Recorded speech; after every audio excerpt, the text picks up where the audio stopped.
Olá, seja muito bem-vindo a bordo do Mar Sem Fim. Nós estamos hoje mais uma vez no litoral do Ceará para mostrar a Resex do Batoque, a reserva extrativista do Batoque. Olha só que lugar espetacular. Essa é apenas uma das lagoas que fazem parte da reserva. Essa reserva é bem pequena, é uma das menores que nós já visitamos, com pouco menos de 700 hectares, mas muito disputada, porque aqui existem nativos que vivem do extrativismo, da pesca e de uma pequena agricultura, e essa beleza toda, evidentemente, muito pertinho de Fortaleza, está atraindo assim de especulador. Essa é a briga do momento que você vai conhecer no programa de hoje.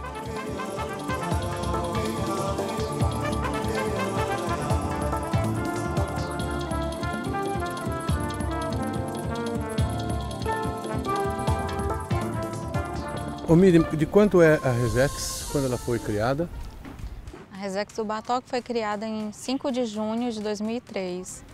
Qual a área da Resex? A área é de 601,05 hectares. E que ambientes que ela engloba, ô Miriam? Na Resex nós temos campos de dunas, dunas móveis, semifixas e fixas. Temos manguezais associados a cursos d'água. Lagoas interdunares, uma lagoa perene, a Lagoa do Batoque, e a faixa de praia, né, o mar. Mais uma curiosidade da reserva do Batoque, aqui do Ceará, para você saber. Apesar de ser uma reserva com 262 famílias que vivem basicamente da pesca, a reserva não avança para o mar. Ela pega da praia um pouco para dentro. Como eu disse, é uma reserva muito pequena, talvez tenha sido feita às pressas para evitar essa construção maluca de resorts um atrás do outro, mas já existe um plano de ampliação pegando uma lâmina de mar, já que uma das formas de subsistência do pessoal que mora aqui é justamente a pesca. No momento isso está parado, falta uma forcinha um pouco lá em cima para andar e assim ampliar um pouco mais a reserva extrativista do Batoque.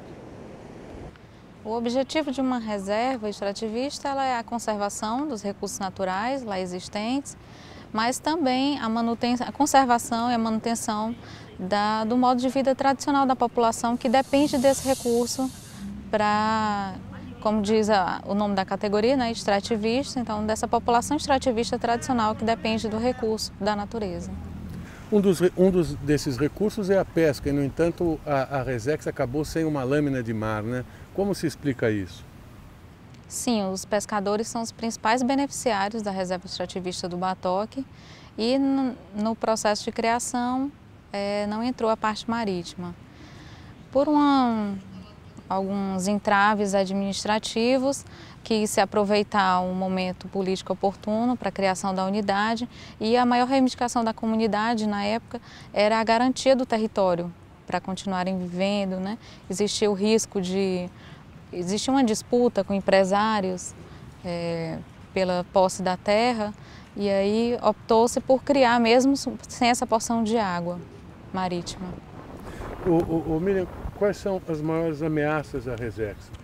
As maiores ameaças à Resex que nós consideramos é a grande quantidade de segundas residências existentes, casos de veraneio, pessoas de fora, que compraram, né, um imóvel aqui e que eventualmente vêm para fins de lazer, né, vêm aproveitar a unidade, os atributos naturais da unidade. A gente vê como um problema, vê como uma ameaça, porque eles ocupam quase um terço da área edificável, né, hoje do Batoque. E o espaço que nós temos aqui na comunidade passível de construções é muito restrito, em função de ser uma área litorânea, né, nós temos quase totalidade da unidade como uma área de preservação permanente, APPs, então nós temos dunas fixas, temos áreas de lagoa, né, a lagoa, temos manguezais, então assim, o que sobra, as áreas edificáveis são muito restritas. E aí um terço dos imóveis hoje existentes na unidade de pessoas de fora é para a gente uma ameaça grande aos objetivos de criação da unidade. E aqui nós estamos parados, aqui na praia de Batoque, para chamar a atenção. Tudo que tem numa praia, ou de resto, no continente, tem uma função. A duna, a restinga, um rio, um estuário, não está lá de alegre. A duna, por exemplo, é um repositório de areia. Eu já expliquei isso algumas vezes. A ressaca come a areia da praia, o vento forte continua constantemente batendo aqui, leva a areia para o rio, que deságua na praia e que repõe essa areia de novo na praia. Quando você constrói em cima de dunas móveis, como é o caso dessa casa e de tantas outras, de nativos e de forasteiros, o resultado é esse. A areia constantemente vai encobrindo até que tapa completamente a casa e o sujeito perde o investimento dele. Então, antes de fazer uma bobagem, antes de construir onde não deve, procure saber, porque as coisas estão aqui não é por acaso, elas têm uma função importante. Sim, essas casas foram construídas há muito tempo, a maioria antes da criação da unidade. E a duna não existia, né, quando elas foram criadas, não existiam aqui nesse espaço.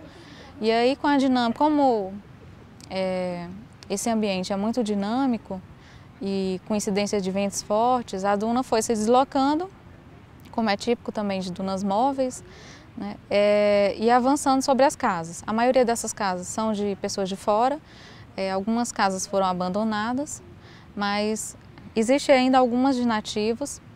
E aí a gente acionou a prefeitura através da Defesa Civil, que veio aqui, constatou a situação precária das casas e ofereceu uma realocação dessas famílias aqui dentro mesmo da comunidade, mas elas não aceitaram, persistem morando nessas casas.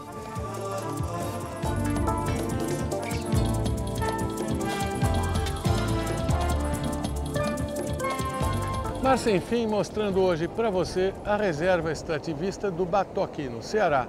E aqui, pela primeira vez, eu estou vendo uma coisa que nunca vi no litoral brasileiro.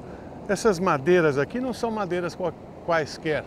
Isso aqui são troncos de mangue, do tempo ainda de Cabral.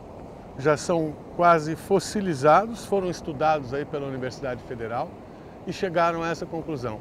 São manguezais ainda da época de Cabral, o que mostra que o mar é mais uma prova de que o mar, naquela época, estava muito mais adiante, porque o manguezal é um tipo de ecossistema típico de água salobra, ele não suporta a água salina apenas. E essa questão do mar regredir e progredir também é normal, assim como o próprio aquecimento, né? A Terra passa por ciclos constantes de resfriamento e calor. O que impressiona os cientistas agora é a rapidez com que esse fenômeno está acontecendo. Isso é fruto da nossa ação, é fruto do consumo exagerado, do desaparecimento das florestas, enfim, do próprio aquecimento global. Então, o que assusta hoje não é necessariamente o aquecimento, mas a rapidez com que isso está acontecendo. Uma das coisas que me fazem gostar demais do Nordeste não é só a beleza cênica do litoral, mas especialmente os barcos típicos. Eu adoro isso. E é um tipo de coisa que está em extinção no Brasil justamente pelo progresso. Esse talvez seja o mais famoso modelo, as jangadas. Não há quem não conheça. Aliás, elas aparecem logo no início. A primeira vez que se fala em Brasil, já são citadas as jangadas. Na carta de Pero Vaz de Caminha, ele ainda fala, só que ele chama de almadia. Mas ele explica que os índios chegaram perto das caravelas, em almadias, que nada mais eram do que 3 troncos amarrados um ao lado do outro, de forma bem tosca, e usando não remos, mas aquelas varas para chegar perto. Assim começou a jangada aqui na costa brasileira. E mais tarde ela foi progredindo com a própria descoberta. Os portugueses ficaram restritos à costa pelo menos 200 anos sem penetrar para o interior, e a jangada foi se desenvolvendo. De 3 paus amarrados passou para 6, e depois, na época dos holandeses, de acordo com o Luiz da Câmara Cascudo, finalmente ela ganhou vela. Você nota que ele não tem quilha, é muito barato para construir, e ele não tem quilha justamente porque aqui no Nordeste tem a famosa barreira de corais. Ele então tem a capacidade de passar por cima dessa barreira de corais. Ele usa uma espécie de quilha retrátil, É um barco, como eu disse, extremamente rústico, mas funcional. E com eles, esses pescadores às vezes passam 3, 4, 5 dias perdidos, entre aspas, pescando lá no meio do mar, se orientando por estrelas, como faziam os polinésios, se orientando por estrelas para não sair muito daqui. Depois, conforme eles vão chegando próximo da costa, eles têm pontos de referência e invariavelmente vêm parar no mesmo lugar de onde partiram. É fabuloso você assistir isso, é uma habilidade nata dos brasileiros, que é desconhecida pela maioria do pessoal das grandes cidades, né? O brasileiro tem uma habilidade natural com a vela e nenhum marinheiro do mundo chega a ser um bom marinheiro se não passar pela vela. Mesmo as marinhas mais desenvolvidas, como a americana, a russa, qualquer uma delas tem barcos a vela. Sem passar pela vela, o cara nunca vira um lobo do mar. Imagine esse pessoal que está aqui há gerações apenas usando vela. São marinheiros natos. Quantos pescadores fazem parte da associação, dona Aldene? Nós temos uns 60 associados na associação. E o que eles pescam aqui? Em que tipo de peixe? Quanto eles tiram do mar por mês? Como é que é isso? Eles pegam peixe, cavala, dentão, biquara, todo tipo de peixe eles estão pegando, né? E esse pescado é vendido aqui ou fora, dona Aldene? É aqui. Aqui mesmo? É aqui. Tem uma parte que vem alguns de fora e compra, mas a maioria, todos, é aqui na Resex. E tem estrutura aqui para guardar esse peixe? Por exemplo, se tiverem uma mão boa e pescarem muito num dia, tem estrutura, tem freezer suficiente ou tem que sair correndo para vender se não perde? Nós não temos freezer suficiente. Os freezers que tem aí estão um pouco estragados.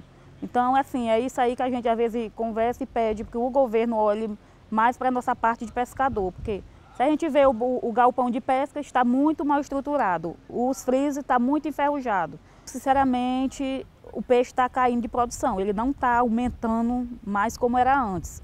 Hoje em dia, os pescadores, até os próprios pescadores sentem a dificuldade de estar pouco peixe, né? A quantidade está baixando, não está como era antes. E lagosta também? Lagosta também. Meu amigo, é o seguinte, lagosta, nessa praia eu mesmo, com essa idade de 53 anos, eu vi muita lagosta e peguei muita. Hoje, eu saio para ir para o mar para lagosta com meus companheiros, que eu pesco eu, um amigo e 2 filhos. A maioria das vezes nós não pega nem para comer lá. Uma coisa que tem acontecido aí ao longo da costa brasileira, eu pergunto se acontece aqui também, de barcos de fora virem e acabarem pescando, competindo com o pessoal daqui. Tem acontecido isso? Tem, muitos, principalmente na época da lagosta. Tem muitos barcos que vêm aí para frente pescar com compressor.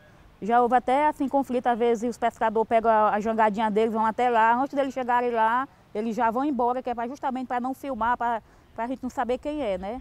Já fui até o IBAMA, já conversamos, eles ficaram de mandar a fiscalização, mas antes deles chegarem aqui o barco já ter ido embora.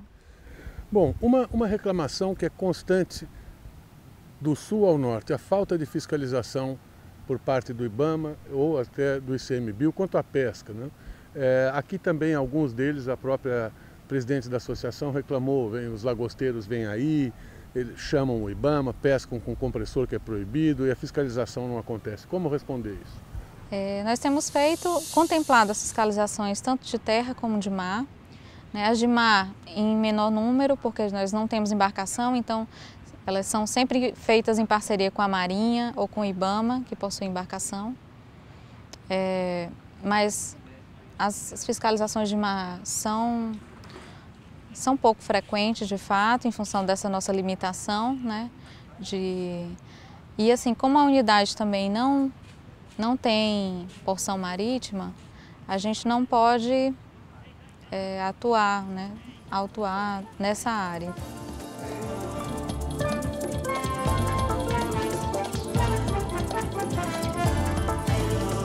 Mar Sem Fim, visitando mais uma reserva extrativista, mais uma unidade de conservação do bioma marinho federal aqui do Ceará. Bom, mas o fato de a gente estar aqui em cima da duna é para chamar a sua atenção por uma curiosidade. Essa, como eu disse, é uma reserva do bioma marinho costeiro. E, no entanto, nenhuma parte do mar está englobada pela Resex. Ela é exclusivamente terrestre. foi feita às pressas.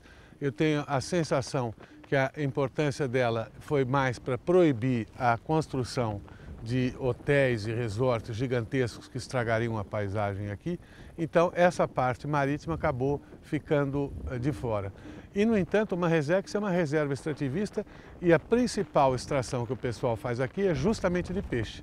E o mar não está fazendo parte dela. Não é curioso isso? Mais curioso também é o que está na minha frente. Uma enorme área de restinga, uma grande área de restinga, parte do bioma Mata Atlântico, bastante importante, que dos 100% que tinha no início, no tempo da descoberta, hoje resta 8,2%. No entanto, aqui nós temos uma parte significativa dela que também não está englobada pela Resex. Vai explicar tudo isso.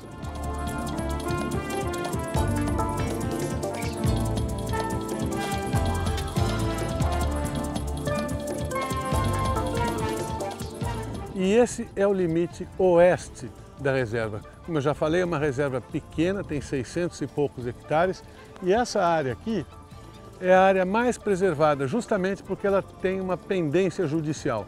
Como sempre, um empresário, um forte empresário aí do Ceará, diz que essa parte é dele, ele diz que mais da metade da área da Resex é dele e ele quer construir um resort, para variar, sempre os resorts. Enquanto a briga está na justiça, pelo menos ninguém pode fazer nada essa área, então ficou a área mais bem preservada. Esses marcos, eles delimitam a área de um empresário que tenta provar na justiça a posse dessa área e ele demarcou, existe uma ação civil pública promovida pelo Ministério Público Federal solicitando a retirada desses marcos, mas o processo ainda está em tramitação, a gente ainda não tem nenhuma autorização para a retirada desses marcos. Como foi criada a reserva extrativista, se ele conseguir comprovar a dominialidade da terra, do território, ele vai ser indenizado pelo governo federal. Então a área não vai deixar de ser reserva, né? A área da unidade não vai ser reduzida, ele apenas vai ser indenizado pelo valor que o governo entender justo. Mas se não fosse a criação dessa reserva aqui dentro do Batoque, eu lhe digo sinceramente, nem nós não morávamos aqui dentro mais, né? Que a vontade dos especuladores imobiliários era tirar todo o nativo daqui e botar em outro lugar, né? E tomar de conta de toda essa sobrevivência que a gente tem. Essa ação civil pública já vem se alastrando desde 2012 e vem impactando a vida de todo mundo, é o sonho de toda a comunidade que ela chegue ao fim, né? Inclusive do CMBio, porque fica muito difícil de trabalhar aqui dentro do Batoque com essa ação civil pública que ela veio e a gente é proibido de construir, porque o Ministério Público quer saber quem é nativo, quem é morador e quem é veranista dentro da reserva. E até agora esse levantamento ainda não foi feito. Já teve o início e a gente só está esperando finalizar, mas inclusive o CMBio até comentou na reunião do Conselho que já está bem próximo. Certo. Já foi para Brasília, só falta aprovar. E isso prejudica os moradores porque as senhoras não podem mexer nas suas casas, é isso? Isso prejudica porque a gente não pode reformar, não pode construir, não pode ampliar. E assim, tem muitos jovens que casaram e estão morando com os pais, que já têm a sua própria família e por não poder construir por conta da ação civil pública, estão morando com a família. As pessoas ficam desacreditadas, não querem participar de reunião de conselho, de nenhuma ação, porque eles dizem que não estão morando, não estão mandando no que é seu, é o que eles dizem. Muitos não entendem de lei, né? Uhum. Então fica complicado demais. Entendi. E a senhora acha que a fiscalização aqui do CMBio é suficiente, precisa mais? Como é que a senhora avalia isso? Não acho que seja suficiente, eu acho que deveria ter mais fiscalização, porque Fortaleza fica um pouco distante. Às vezes ele vem uma vez no mês ou 2 vezes no mês, aí fica muito difícil. Sempre quando ele chega, já tem nova construção, fica muito difícil controlar. Eu acho que deveria ser frequente, uma vez por semana. Uhum. Deles estarem aqui mais presentes. Deles estarem mais aqui presentes. Pelo que eu vejo, no fundo, o que o pessoal mais quer aqui mesmo é regularização fundiária para poder levar sua vida tranquilo, com a praia assim, desocupada, bonita. sem mais construção, é isso? É o sonho de toda a comunidade, porque a gente quer que termine logo, que essa ação civil pública chegue ao fim, para a gente definir quem é nativo, quem é veranista, e a gente se apropriar da reserva, porque a gente sabe que a reserva foi criada para nativo, mas até então tem essa dificuldade, né, de nativo construir, tá muito desregularizado ainda. Mar Sem Fim mostrando para você hoje mais uma reserva extrativista aqui no litoral do Ceará. É a reserva do Batoque. Essa talvez seja uma das menores unidades de conservação federais marinhas até agora visitadas pela equipe do Mar Sem Fim. São cerca de 600 hectares. São mais ou menos 5 quilômetros de praia. Nós estamos no município de Aquirás e talvez esse seja o problema maior daqui. A 55 quilômetros de Fortaleza. Fortaleza hoje é uma grande metrópole. Portanto, essa praia passou a ser cada vez mais visada, mais uma vez, para quê? Construção dos famigerados resorts. Tem um forte empresário aí de Fortaleza, se diz dono dessa área inteira, queria construir um resort que ocupasse praticamente toda a área da Resex. Isso sem falar que depois da divisa, que é esse riacho aqui, logo ali, onde tem aqueles coqueiros, havia outro projeto, dessa vez de um grupo português. Isso aconteceu aqui nas praias do Nordeste a partir de 2005. Começou uma febre de resorts. Talvez a única coisa boa que tenha acontecido com a crise de 2008 foi brecar um pouco esse movimento. Porque depois de erguido aqueles paredões de concreto, para tirar, meu Deus, é muito difícil. Então, a briga aqui está para tentar segurar um pouco mais essa paisagem espetacular que você está vendo e conhecendo hoje. Agora, aqui é uma área que todo mundo quer fazer, parece que quer fazer resort, né? Você estava dizendo que no outro limite, no limite leste, depois daquele riacho, também houve uma tentativa de fazer um resort por ali?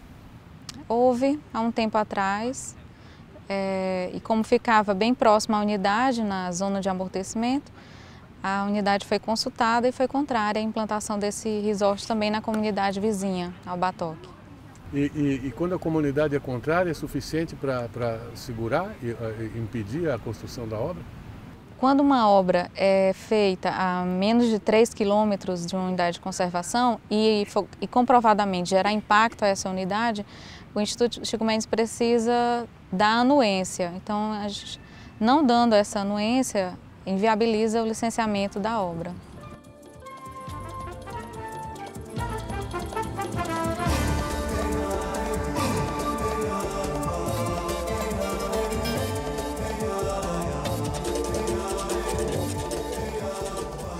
Bom, chegou o momento então de ter que dizer adeus, um momento chato, um momento que eu tenho que abandonar esse lugar que eu tanto gosto, esse ambiente lindíssimo, mas o que eu torço pelo menos é que os nativos continuem aqui unidos na defesa do que lhes pertence. Afinal, eles estão aqui há gerações, eles têm direito a manter pelo menos uma praia desocupada, com casas honestas que atendem às condições de vida deles. Torcemos então para que a Resex do Batoque alcance seu objetivo e mantenha essa praia com uma ocupação ordenada e um pouco da nossa biodiversidade marinha garantida para o futuro. Semana que vem tem mais.